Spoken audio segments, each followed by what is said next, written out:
বন্ধুরা, শুভ সকাল। কেমন আছো তোমরা সবাই? আশা করছি সবাই খুব ভালো আছে, সুস্থ আছে। উর্মিস ব্লগে নতুন একটা ভিডিওর সাথে তোমাদের সবাইকে জানাই অনেক স্বাগত, অনেক অনেক ভালোবাসা। সকাল বললে এখন ভুল হবে, অনেকটা বেলা হয়েছে, 11টা, প্রায় 11:30 বাজতে যায়। আমি এখানে দড়ি খুঁজছি হাত দেওয়ার জন্য।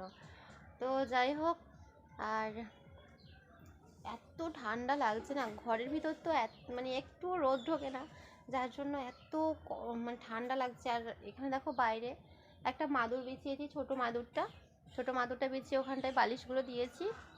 আর সোনাইকে বলেছি এখানটায় শুয়ে থাক তুই, একদম ঘরের ভিতর ঢুকতে হবে না তোকে। আর এত ঠান্ডা লাগছে, চাদরটা সবে গায়ে থেকে নামিয়ে দিয়েছি। এই যে এইটা দোকান থেকে এলাম তো, তাই এখনও স্নান টান কিচ্ছু করিনি। আমার পুজো টুজো সব বাকি আছে, পুজো দিইনি, কিচ্ছু দিইনি।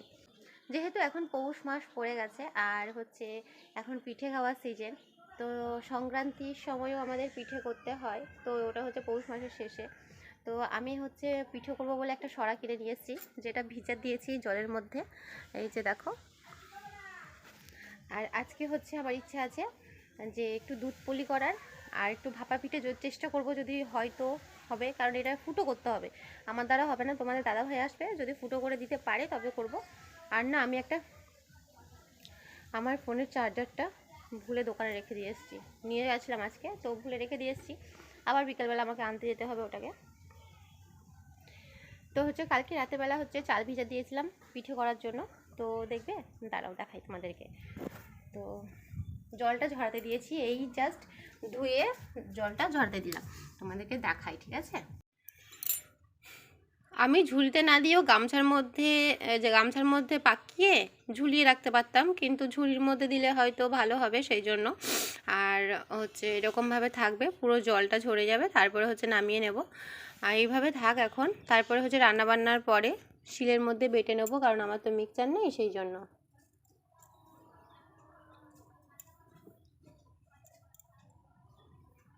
জলটা পুরো ঝরে যাবে, তারপরে তুলে নেব, ঠিক আছে।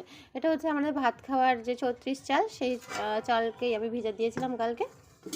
তো চলো, আর ওদিকে ভাত বসিয়েছি, আর এখানটাই মাছ। সকালবেলা তোমাদের দাদাভাই মাছ দিয়ে গেছে, মাছ কিনে একদম ধুয়ে টুয়ে দিয়ে গেছে। এইখানটায় দেখো অল্প করে ঘুগনি আছে, সকালবেলা ঘুগনি রান্না করেছিলাম।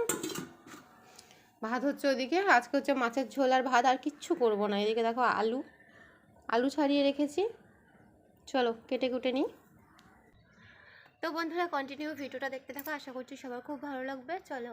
আর ওই যে জবা গাছটা আছে না, ওইখানটা একটা ছোটো মতন জবা গাছ আছে, তো ওই জবা গাছটা আজকে ফুল ফুটেছে, জানো তো। আর জবাটায় 3টে ফুল ফুটেছে, আর যে পিঙ্ক কালারের যে জবাটা, সেটা একটা ফুল ফুটেছে, ওটা একটা করেই বেশিরভাগ হয়, জানো তো। তো চলো, চালগুলো ঝুড়িতে দেওয়ার পরও দেখলাম যে গায়ে জল লেগে আছে, সেই জন্য গামছাতে করে একটু রোদে দিলাম, যাতে জলটা ভালো করে শুকিয়ে যায়। তো কিছুক্ষণের জন্য আমি রোদের মধ্যে রাখবো, যাতে জলটা একদম শুকিয়ে যায় আর বাটতে ভালো সুবিধা হয়। দুপুরবেলা রান্নাবান্নার পরেও আমি চাল বাটতে বসেছিলাম, যেটা আমি ক্যামেরা বন্দি আর করতে পারিনি। ফোনে চার্জ ছিল না, তোমাদেরকে তো আগেই বললাম যে চার্জারটা আমি দোকানে ফেলে দিয়ে এসেছি। তো সেই জন্য আমি আবার চার্জারটা বিকালবেলা আনতে গেছিলাম, চাল অল্প বেটে রেখে তারপরে বিকালবেলা আবার দোকানে গেছিলাম চার্জারটা আনতে। তো এদিকে দেখো, সন্ধ্যা দেওয়ার পরে আমি আবার বসলাম, শিলটা রুমের মধ্যে নিয়ে এসেছি। এসে দেখো আমার হাতের অবস্থা একদম খারাপ হয়ে গেছে, তোমাদেরকে দেখাচ্ছি মাঝে মাঝে। আমি হাতের দুটো তালুতে এত লাল হয়ে গেছে আর এত ব্যথা করছে, মানে শিল ধরার ক্ষমতা, মানে শিলের নড়াটা ধরার আর ক্ষমতা আমার নেই। হাতের বাহু দুটো আমার একদম পুরো শেষ, হাত দুখানা এত যন্ত্রণা করছে। তাও আজকে আমি চ্যালেঞ্জ নিয়েছি যে এই কটা চাল আমি বেটেই উঠবো একদম। আমাকে আজকে একদম পুরো কমপ্লিট করেই উঠতে হবে, আর অল্প চাল রেখে দিলে হবে না। অল্প করেই ভেজে দিয়েছি, তাতেও দেখো অল্প বাটতেও পাচ্ছি না। আমি জানি না আমার মার আগে এত এত চাল বাটতো কীভাবে, মানে এত জনের পিঠে করতো, মানে কী করে যে করতো ভগবান জানে, ওই জন্যই বলে মা, তাই না। তো এদিকে দেখো এই অল্প আছে, তো এই কটা বাটলেই আমার হয়ে যাবে। তো সেই জন্য তোমাদেরকে একবার দেখিয়ে দিলাম যে অল্প করে আছে। আর এই গামলার মধ্যে দেখো কতগুলো, এক গামলা হয়েছে, এক গামলা বলতে ছোটো গামলা, তো এক গামলা হয়েছে, বেটেছি আমি খুব কষ্ট করে। বিয়ের আগে দেখতাম মা প্রচুর পিঠে বানাতো, পিঠের সময় এই পৌষ মাসে মাঘ মাসে তখন প্রচুর পিঠে বানাতো।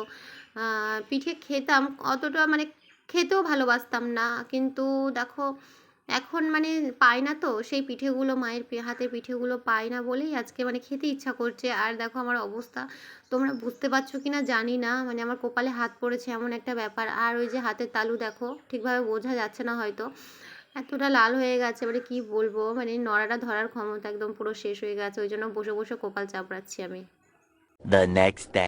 আগের দিন রাত পর্যন্ত দেখেছো চাল বাটা, এইবার তার পরের দিন সকালবেলা থেকে আবার শুরু করলাম। তোমাদের দাদাভাইকে বললাম নারকেলটা একটু ফাটিয়ে দাও।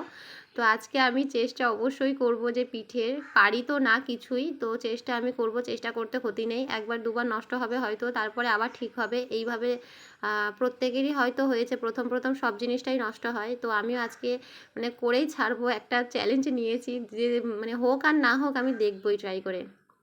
তো এদিকে আমি হচ্ছে বটিটাই হচ্ছে নারকেলটা কুড়িয়ে নিচ্ছি। এখানটায় এই বটিটার মাথাতে হচ্ছে নারকেল কুড়ানো যায় এমন একটা সিস্টেম আমি করেছি।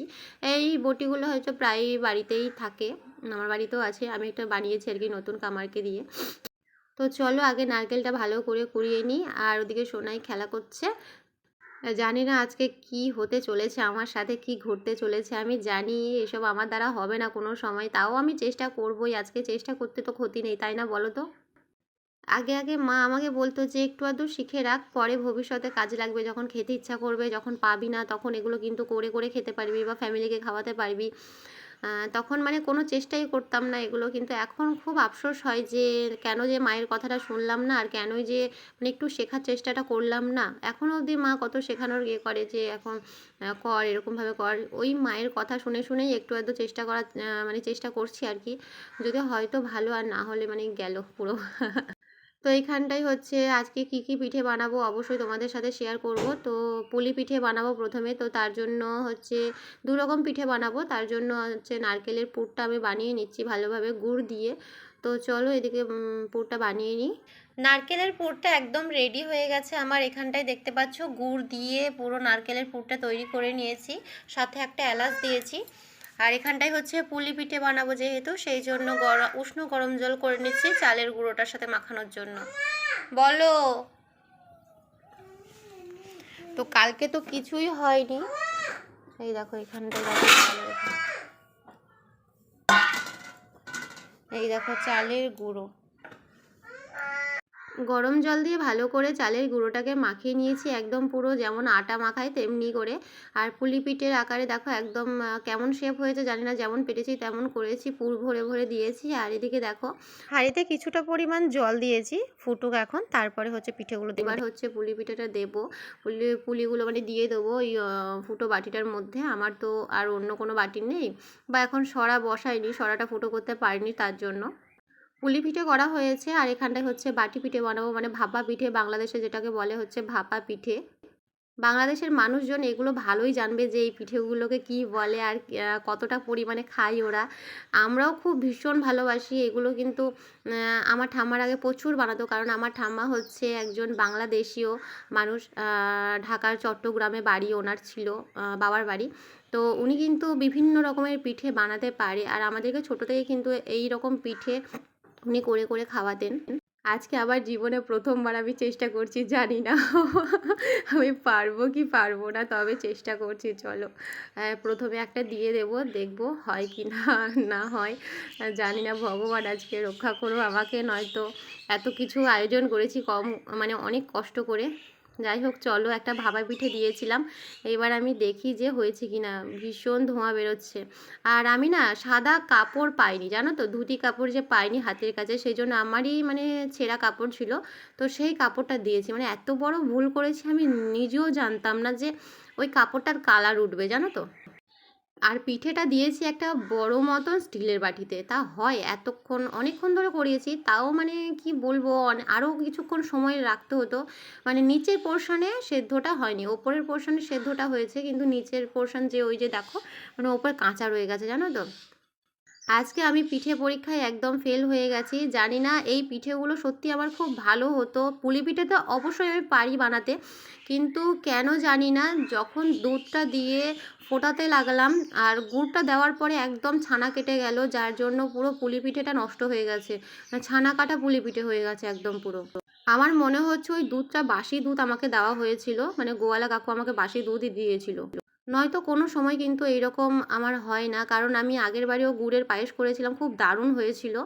আর এইবারে কেন জানি না দুধটা ওইভাবে ছানা কেটে গেল, অবশ্য দুধটারই কোনো গন্ডগোল ছিল। এদিকে দেখতে পাচ্ছ ভাপা পিঠে পারিনি, তো এই কটাই হয়েছে, মাত্র 3 পিস হয়েছিল। আজকে অনেকটা গড়বড় হয়েছে, অবশ্য দুধের জন্যও গড়বড় হয়েছে, আর ভাপা পিঠে তো এমনি তো ফার্স্ট টাইম ট্রাই করলাম, সেজন্য এই 3টে ভাপা পিঠে করে আর বেশি কিছু করলাম না। আর একটা কথা জানো, যে যাই বলো আমার পিঠে কেমন হয়েছে না হয়েছে, কিন্তু আমার সোনাই কিন্তু খেয়ে দিয়ে বলেছে মা পিঠে কিন্তু দারুণ হয়েছে। তো এর থেকে হয়তো আর বড় কিছু পাওয়ার নেই। তো যাই হোক বন্ধুরা, আজকের ব্লগটা কিন্তু এই পর্যন্তই রাখবো। দেখা হচ্ছে নেক্সট ব্লগে। সবাই ভালো থেকো, সুস্থ থেকো, আর আমার পিঠে করা কেমন লাগলো তোমাদের অবশ্যই কিন্তু জানিও, ঠিক আছে? তো চলো টাটা।